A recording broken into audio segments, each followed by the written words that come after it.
दोस्तों, पता नहीं मुझे अभी जो मेरे दिन चल रहे हैं ना, ये मेरे लिए सबसे बुरे दिनों में से है। स्वागत है दोस्तों आपका आपके अपने चैनल मिलीनियर की डायरी में। पता नहीं मुझे दोस्तों इस समय ये वीडियो बनाना चाहिए या नहीं, क्योंकि अभी रात के पौने 12 बज रहे हैं और अभी मैं वीडियो शूट कर रहा हूँ। दोस्तों ये देखो चंगू मंगू कैसे सो गए हैं। ये हमारी दो बिल्लियाँ हैं और देखो ये कितनी प्यारी है। ओहो हो, देखो कैसी सो रही है।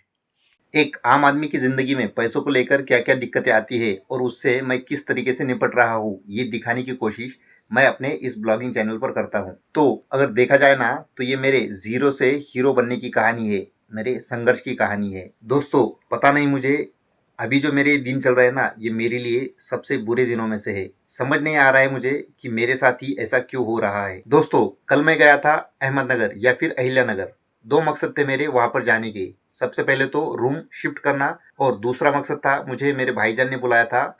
उन्होंने एक मेरे लिए काम ढूंढा था, उसके लिए उन्होंने वहां पर मुझे बुलाया था। पहला काम तो मैंने पूरा कर दिया रूम शिफ्ट करके, लेकिन दूसरा जो सबसे ज्यादा जरूरी काम था वो काम मेरा पूरा नहीं हुआ, जो कि मेरे काम को लेकर था। 2-3 महीने पहले मैं अपने गांव आया था काम की तलाश में। लगभग 2 सालों से मैं बेरोजगार घूम रहा हूँ।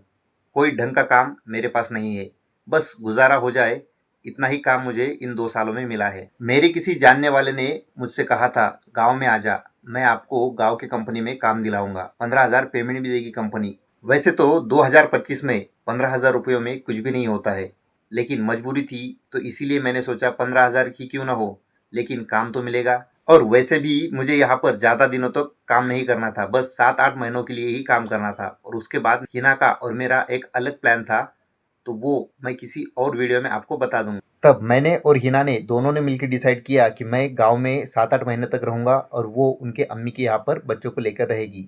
इससे हमारे रूम का रेंट बच जाएगा, जो कि मेरे पहले रूम का रेंट 5,000 रुपये था, तो महीने का मुझे 5,000 रुपये वहाँ पर देना पड़ता था।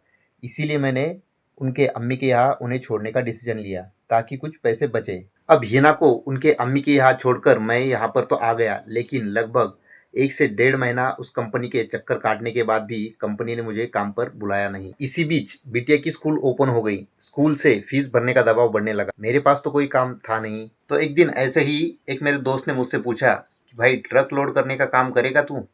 मैंने जिंदगी में ये काम कभी किया नहीं था, मेरे पास कोई ऑप्शन नहीं था ना कहने का, बिटिया की फीस जो भरनी थी। अब इधर स्कूल ओपन होके 15 से 20 दिन हुए थे, लेकिन अभी तक मैंने फीस नहीं भरी थी। तो स्कूल वालों ने बिटिया को ना स्कूल का यूनिफॉर्म दिया, ना ही फिर बुक्स दिए। बहुत ही ज़्यादा टेंशन मेरा बढ़ गया था, लेकिन फिर भी मैंने हिम्मत जुटाकर स्कूल टीचर से या फिर वहाँ की प्रिंसिपल से कुछ दिनों की मोहलत मांगी।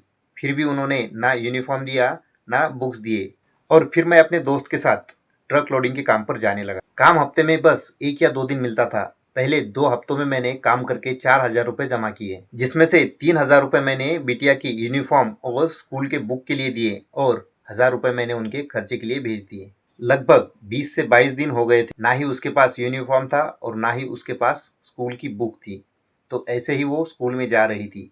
तो आप समझ सकते हो इतना इंसल्ट फील होता होगा बेटी को। पहले 15 दिनों का जो मैंने काम किया था उसमें बिटिया की स्कूल की यूनिफॉर्म और बुक आ गई। अभी लास्ट वीक जो मैंने काम किया था जिससे मुझे 3,000 रुपये आए थे, उससे मैंने आपने देखा 2 दिन पहले मैंने रूम शिफ्ट कर दी थी, तो उसमें वो 3,000 रुपये काम आ गए। अभी भी मुझे बिटिया की स्कूल की फीस भरनी है, जो कि है 11,000 रुपये, अभी जो बाकी है वो भरने हैं। और उसी के साथ साथ मुझे आने वाले दिनों में मेरा जो रूम है उसका मैंने डिपॉजिट तो दिया नहीं था, तो मुझे उसका डिपॉजिट भी देना है, जो कि है 5,000 रुपये। अभी आपने देखा इतना सब पैसों का टेंशन मेरे साथ चल रहा है, लेकिन एक बात बताऊं, अभी जो मैं काम कर रहा हूँ ना, वो काम भी मुझे सही से नहीं मिल रहा है। अभी तो लगभग 2 दिन हुआ है मैं घर पे आके, अभी भी काम मुझे कुछ मिला नहीं, यानी वो काम लगातार मिलता नहीं है।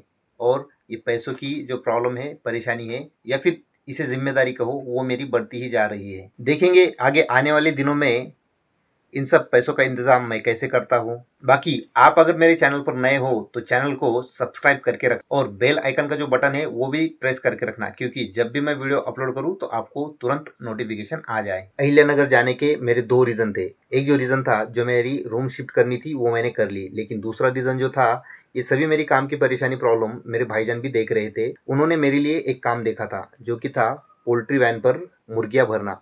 पोल्ट्री की जो वैन होती है तो उसके अंदर मुर्गियां भरना, ये काम उन्होंने देखा था। लेकिन पोल्ट्री का जो मालिक था उससे पैसों के बारे में बातचीत नहीं हुई थी, तो वो आमना सामने बात करने वाला था, इसीलिए मैं वहां पर चला गया था। जब मेरी पोल्ट्री वैन के मालिक से बात हुई तो उन्होंने कहा, तो भाई डेली के मैं आपको 500 रुपये दूंगा। लेकिन बात ऐसी थी कि हफ्ते में बस 3 ही दिन उनकी गाड़ी भरती थी, यानी ट्रिप के वो मुझे 500 रुपये देने वाले थे और हफ्ते के अंदर बस 3 ही ट्रिप होती थी। तो आप सोच सकते हो, तो हफ्ते में मुझे बस 1500 रुपये ही वहाँ से मिलने वाले थे। तो 500 रुपये ट्रिप के हिसाब से वो मुझे पे करने वाले थे और लगभग अगले 1 साल के बाद वो मेरा पेमेंट बढ़ाने वाले थे। वो 1 साल के बाद में मेरा पेमेंट 1000 रुपीज़ करने वाले थे पर ट्रिप। अगर वैसे भी 1 साल के बाद भी अगर उन्होंने मुझे 1000 रुपीज़ भी दिए तब भी वो मेरे लिए काफ़ी नहीं थे, क्योंकि हफ्ते में बस 3000 रुपये ही होते थे और महीने के बस 12,000 रुपये होते थे 1000 रुपीज़ पे करने के बाद भी। और अगर 500 रुपये से हिसाब लगाए तो महीने के मेरे बस 6,000 रुपये ही वहाँ पर होते हैं। तो 6,000 रुपये में मुमकिन नहीं है कि गाड़ी पर मैं चला जाऊँ। और यहाँ पर भी मैं जो काम कर रहा हूँ ट्रक लोड करने का, वो भी कोई सही से चल नहीं रहा है। लगभग पिछले 8 दिनों से मेरे पास कोई काम है ही नहीं।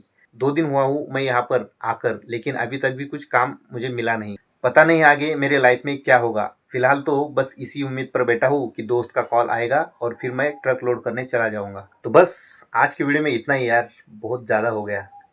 अभी रात के लगभग 12:45 हो रहे हैं, 1 घंटा हुआ है मैं वीडियो शूट कर रहा हूँ। अभी मुझे वीडियो एडिट भी करना है।